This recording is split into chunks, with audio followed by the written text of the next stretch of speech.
The woman who stops chasing is the woman who finally finds peace. 1. The morning ritual. You promised yourself you weren't going to check your phone today. Last night, before you went to sleep, you even turned it face down on your nightstand. Tomorrow will be different, you told yourself. I'm done waiting. You meant it. You were tired. Tired of wondering, tired of hoping, tired of letting one person's silence decide whether your day began with peace or disappointment. Then morning came. Before your feet even touched the floor, your hand reached for the phone almost automatically. Not because you consciously decided to, because somewhere along the way it had become a ritual. Your thumb unlocked the screen. Nothing. No message, no missed call, no name you've secretly hoped to see. You stared for another second anyway, as if waiting just a little longer might somehow change reality. Then you quietly set the phone back down and whispered the same words you've whispered so many mornings before. Maybe they're just busy. If you've ever found yourself waiting for someone who never quite became what your heart kept hoping they would, you know those words. Not because they're true, not because they're false, but because hope has a way of filling in the silence with stories your heart desperately wants to believe.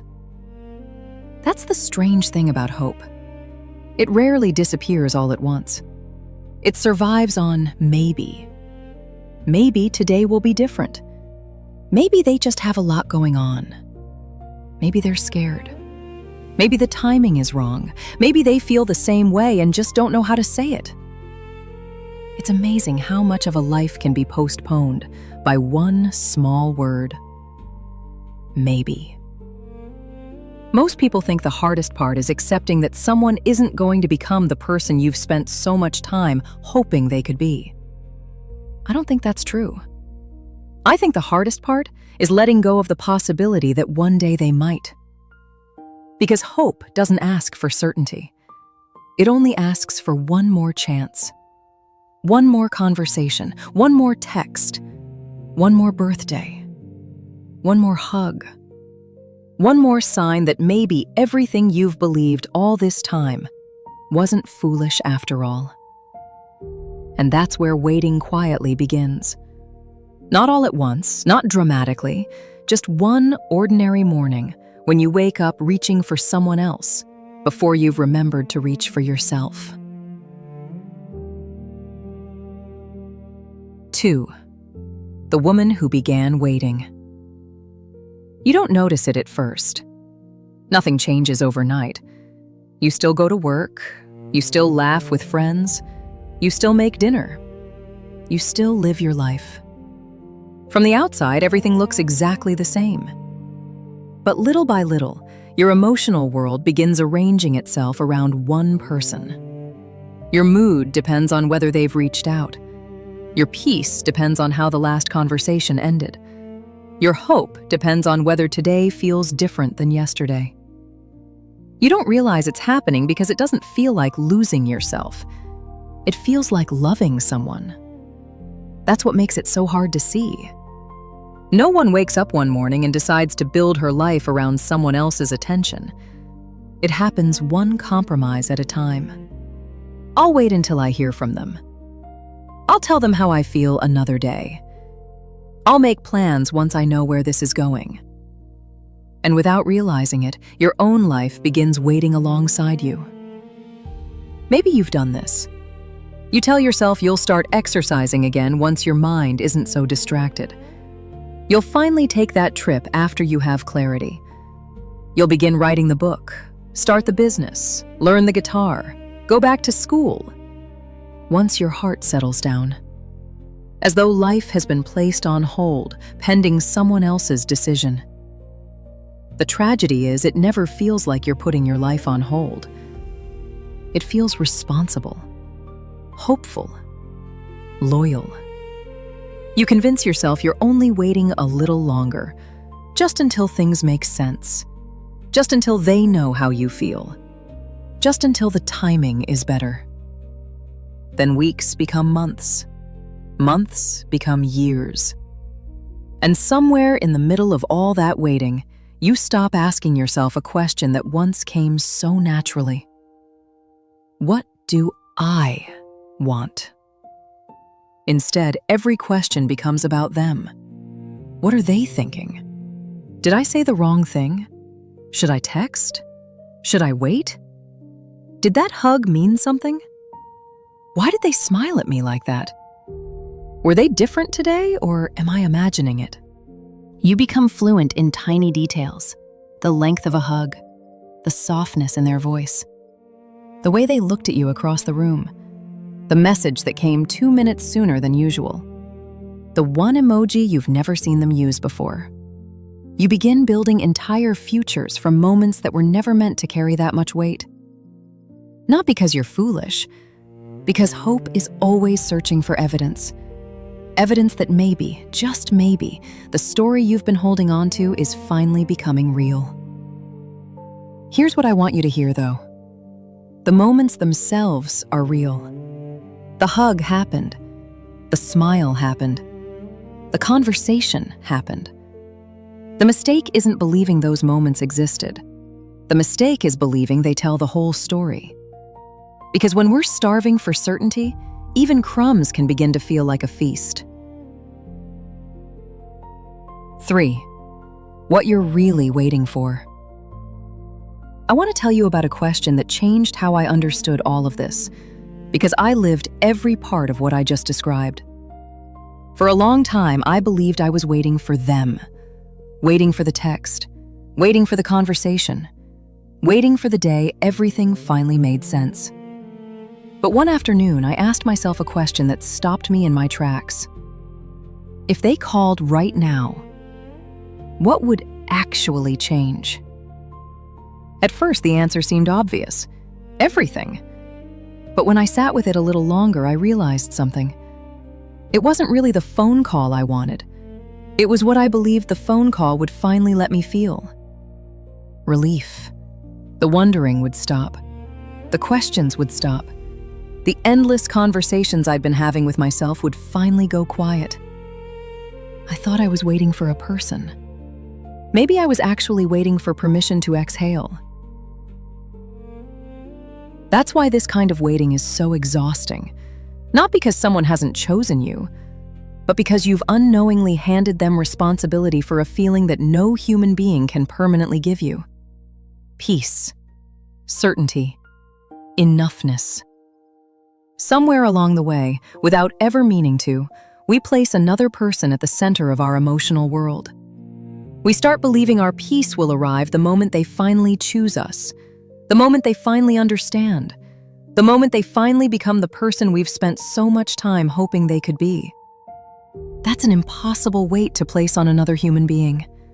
Not because they're bad, not because they don't care, because no one can carry that responsibility for us. And here's the heartbreaking part most of us never see while we're in it. We think we're chasing a relationship. We're actually chasing a feeling. The feeling that we'll finally be safe, finally be certain, finally be enough. Looking back, I don't think I was trying to hold on to another person. I was trying to hold on to the version of myself I imagined I'd become if everything finally worked out. That's why letting go feels so frightening. It isn't just the relationship you're grieving. It's the future you've been rehearsing in your mind. The holidays you imagined. The conversations that never happened. The ordinary Tuesday evenings you somehow believed would one day become yours. You're not only saying goodbye to a person, you're saying goodbye to a future that never had the chance to become a memory. That's real grief. And maybe that's why so many of us stay longer than we intended. Not because we're weak, not because we're foolish, but because hope has a remarkable ability to make an imagined future feel just as real as one we've already lived. 4. Coming home. Healing didn't begin the day I stopped thinking about them. It began the day I got curious about myself again. That sounds so simple now. But at the time, I had no idea who I was without waiting. Waiting had become a habit. Checking my phone had become a habit. Replaying conversations had become a habit. Imagining different endings had become a habit. And habits don't disappear just because you decide they should. Some mornings I'd still reach for my phone before my feet touched the floor. Some days I'd still wonder what they were doing. Some nights I'd still catch myself rewriting conversations that had already happened. At first I thought those moments meant I wasn't healing. Now I see them differently. Healing isn't the absence of old habits. It's what you do after you notice them. One day, instead of opening our conversation, I picked up a book. Not because I'd stopped caring, because I wanted to know who I was becoming. Another day, I finally took the trip I'd been putting off. The scenery didn't erase my thoughts, but for a few moments, my own life became more interesting than my waiting. Then I started creating again, not to distract myself, but to remember myself. There's a difference. Distraction is running away from your life. Creation is returning to it. Little by little, my world got larger. Not because they got smaller, because I stopped making them the center of everything. That's an important distinction. Healing isn't making another person insignificant. It's remembering that you were never meant to orbit around them in the first place. For so long, I believed I was trying to find the right words that would finally change everything. The perfect conversation, the perfect timing, the perfect moment. Now I think I was looking in the wrong direction, because the conversation that changed my life wasn't the one I had with them. It was the one I finally had with myself. The one where I stopped asking, what do I need to do for someone to choose me? And quietly began asking, what kind of life do I want to wake up to? It wasn't a dramatic moment. No music played. No chapter suddenly closed. It was much quieter than that. It felt like walking back into a house I'd left years ago, only to realize it had been waiting for me the entire time. Maybe that's what coming home really is. Not becoming someone new. Remembering the person who was there before fear, before waiting, before you handed someone else the keys to your peace. 5. You can miss someone and still keep walking. One of the biggest lies I believed about healing was that one day I'd wake up and they simply wouldn't matter anymore. I waited for that day. It never came. There are still moments, a song, a place, a memory, when I think of them. Sometimes I smile. Sometimes it still hurts a little. For a long time, I thought that meant I'd failed, that if I were really healing, I'd feel nothing at all. But healing was never the absence of love. It was the absence of captivity. Those are not the same thing. You can care deeply about someone and still stop building your life around whether they call. You can miss someone without making missing them your identity. You can remember someone without asking them to determine your future. That's what finally changed for me. I stopped measuring my healing by what I felt and started measuring it by how I lived. Did I create something today? Did I laugh today? Did I notice the sunset? Did I call a friend? Did I take care of the life that has been quietly waiting for me all this time? Those became the questions, not did I think about them today? Because thoughts don't tell us where we're going. They only tell us where we've been. There are roads you've driven 100 times. You could probably travel them without thinking. That doesn't mean you still live there. The mind is like that. It returns to familiar places, especially the ones where hope once lived. That isn't failure. That's memory. The difference is, you don't have to unpack your bags every time your mind revisits an old address. You can visit, you can remember, you can even grieve, and then you can keep driving, because your home is somewhere else now. somewhere you're still building. Maybe that's what freedom actually looks like. Not forgetting, not becoming indifferent, simply no longer needing another person to decide whether today gets to be a beautiful day. 6. The morning you come home to yourself. I still keep my phone on my nightstand. Some habits are practical. Some memories are simply memories. But every now and then I wake up and for the briefest moment, I feel that old instinct. Reach for the phone. Check. Maybe today. Then I smile. Not because the feeling disappeared, because I recognize it. It's an old road, one I've traveled many times before. And now I know I don't have to take it. Instead, I open the curtains. I make coffee. I let the morning belong to me. It's such an ordinary thing. You'd think healing would arrive with fireworks. It doesn't. Sometimes it arrives with a cup of coffee that actually stays hot because you aren't staring at your phone. Sometimes it's the birds outside your window. Sometimes it's realizing you've been laughing with a friend for 20 minutes and you hadn't thought about them once. Not because you forced yourself not to, but because for those 20 minutes, you were fully living your own life. I used to think peace was something another person could give me. Now I think peace is something we slowly stop giving away. Not all at once. One morning, one choice, one breath at a time. Maybe that's what coming home has always been. Not finding someone who finally chooses you, but remembering that your life was never supposed to wait in the first place. There will still be days when you miss them. There may always be songs that remind you of them.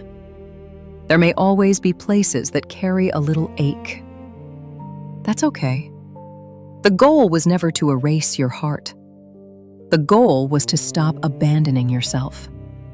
Because the woman you've been waiting to become was never waiting for them. She was waiting for you. Waiting for you to stop searching outside yourself for permission to begin living. Waiting for you to notice that your own life has been quietly calling your name all along. So tomorrow morning when you wake up, before you reach for your phone, before you wonder who texted, before you ask what someone else feels about you, pause. Just for a moment. Ask yourself a different question. Not, do they still think about me? But, what does my life actually need from me today? Then, before the world has a chance to answer, take one slow breath. Begin there.